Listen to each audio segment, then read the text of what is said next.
কাৰ্বি আংলঙত থকা বৰ্তা ঘৰৰ এই যে শাকনি বাৰী, সেয়া দেখিছেনে? ফুলকবি লগাই থৈ দিছে। আগতে বৰমাই সকলোবোৰ শাক চব্জি ফুল বহুত লগাইছিল। এতিয়া বৰমা ঢুকোৱাৰ পিছত বৰ্তাই ইয়াৰ চোৱা চিতা কৰে। এইজোপা দেখিছেনে? মধুৰিআমৰ গছ, তাৰ ছাইডতে ফুলকবি ওলকবি বন্ধাকবি আৰু এজোপা বিলাহী বহুত লাগিছে। বিলাহীজোপাৰ ছাইডতে লগাইছে সৰু সৰু গোল নেমুৱেই নেকি এয়া, কিন্তু চাইজটো সৰু, বহুত লাগিছে। তাৰ ছাইডতে আকৌ আমাৰ ডাঙৰকৈ এজোপা ড্ৰেগন ফ্ৰুট লগাইছে। লাষ্ট ইয়াৰ বহুত খালোঁ ইয়াৰ পৰা ড্ৰেগন ফ্ৰুট। সেইজোপা দেখিছেনে? কণ বিলাহী বহুত লাগিছে, গুটি বিলাহী। এইজোপা হ'ল অৰ্কিড। ইয়াৰ ছাইডতে মাছৰ কাৰ্টুনত ধনিয়া লগাই থৈ দিছে।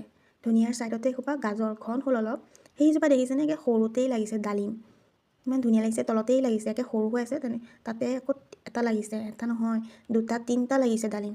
আগতে যে বৰমাই ইমান অৰ্কিড লগাইছিল, ডিফাৰেণ্ট টাইপছ অফ অৰ্কিড লগাইছিল, ফল ফুল কিমান যে আছিল, এতিয়াও আছে। হ'ব তাৰ ছাইডতে ওলকবিৰ খেতি। এইজোপা দেখিছেনে? এল'ভেৰা কিমান যে লাগি আছে।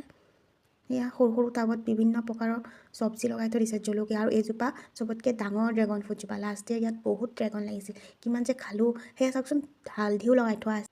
হালধি আৰু ইনচুলিন প্লাণ্টজোপাৰ ছাইডতে এজোপা ড্ৰেগন ফ্ৰুট লাগি আছে। এইজোপা বাৰু তাৰ পৰা কাটিং কৰি লগাই থোৱা হৈছিল, ডাঙৰ হৈ গ'ল। আৰু ইয়াত দেখিছেনে? নেমুৰ গছ।